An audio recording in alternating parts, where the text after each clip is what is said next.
guard asks him, who are you? He says, I'm the director of electricity. The guard says, how can there be two directors of electricity? So this man was a quick thinker. He says, haven't you heard one for 110 volts and one for 220 volts?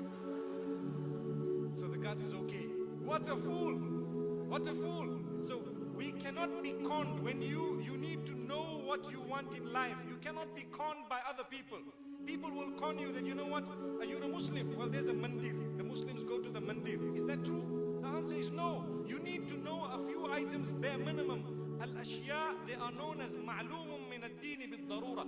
There are certain items in your religion that you have to know yourself, so nobody can fool you and tell you 110 volts and 220 volts. They can't tell you that. Why? Because you know, hey, hang on, electricity is electricity.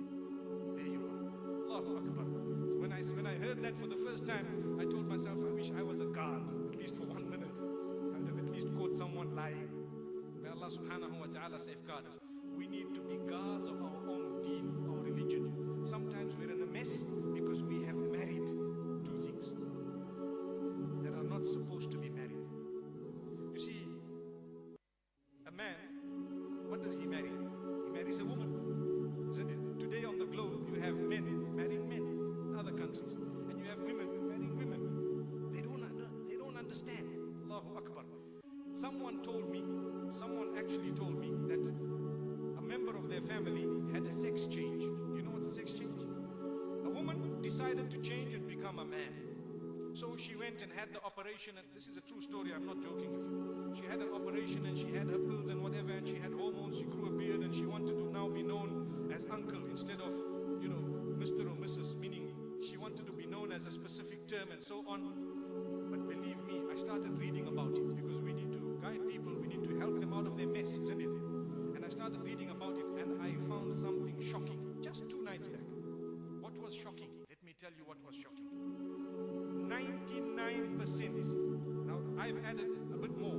It doesn't go up to 90, but I think the others are lying, so I'm putting it up to 99. 99% of those people who have done that, they are very sad and they live with regret and they have so much inner emotional fighting that they are suicidal half the time, and when they get to old age they are actually really people who are complete cabbage. Allah safeguard us. Why? You know what they were taught? People will come to you and tell you, you know, you're a woman but in the wrong body. God made a mistake. This is what they are saying on the globe. God made a mistake and you are a woman but in the wrong body. You're in the body of a man, so change it. Do you know what I said to someone? I told them, it is better for you to be in what you think. This was a non-Muslim. It is better for you to be in what you think is the wrong body than to be competing with the maker of that body. It's easier to think, hey, you know, I've got masculine features but I'm a feminine, than to go forth and to fight with your own Rabb. Can you win the battle? You can't win the battle. This is why we say sometimes people have a lot of bad luck in their lives. So what happened? You suffered a loss, there was a burglary, there was a car accident, there was a death. Everything happened one after the other. You know what we say in our language? Someone did black magic on me. Straight away, let me run to that Peer and that Maulana and that person because someone did magic on me. And poor Maulana, he tells us, yes, there is a jinn that was sent to you by your family member. It's a typical one.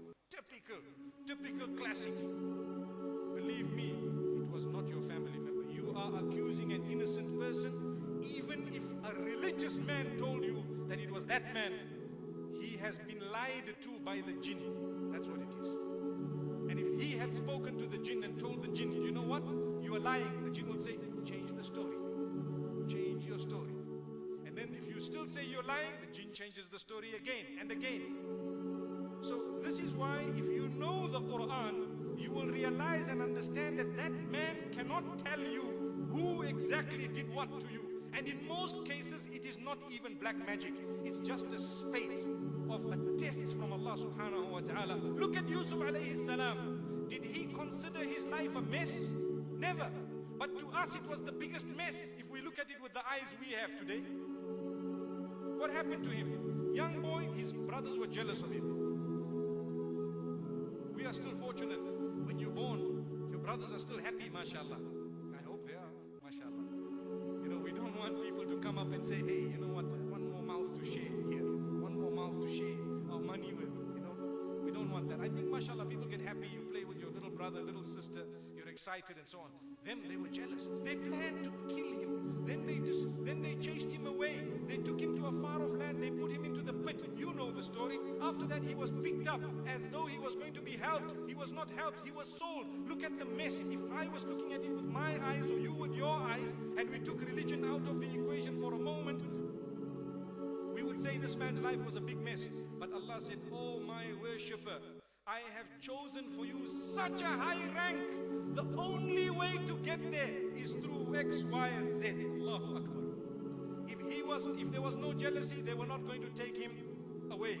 If they did not take him away, they were not going to put him in the pit. If he was not going to be in the pit, the people were not going to have picked him up. If the people had not picked him up, they were not going to sell him. If they didn't sell him, he wasn't going to go into that minister's home. If the wife didn't try tricks, he wasn't going to go into prison. Had he not gone into prison, he wouldn't have been able to translate the dreams. Had he not translated those dreams, he wouldn't have ever been mentioned by the king when the king saw a dream. Had he not translated the dream of the king, he probably would have remained in that prison for however long. And had that not happened, he probably would have never ever ended up the minister of Egypt. Now whose life is a mess? Anyone wants to see? Is your life a mess? It's how you look at it in most cases. It's what you make of it in most cases. In some cases, it's a test on top of a test. But I want to warn you, in some cases, yes, it is a mess. I want to tell you on a lighter note, talking about a mess. There was a couple who could not speak English. So they went on a honeymoon to an English-speaking country. And as the husband, you know, the groom now, he's going into the bathroom and he hears his bride scream on the other side. So he says, what happened? She says, there is a rat here, you know, like a mouse here, mouse. So this man now this is like a mess because you're on a honeymoon, you paid a 5-star package, you're finding a rat in your honeymoon suite. Imagine if you were two and there was a third in the room. A'udhu billah. There's a third in the room. So this man phones. Who should I phone? Let me phone housekeeping. Housekeeping. He rings the number.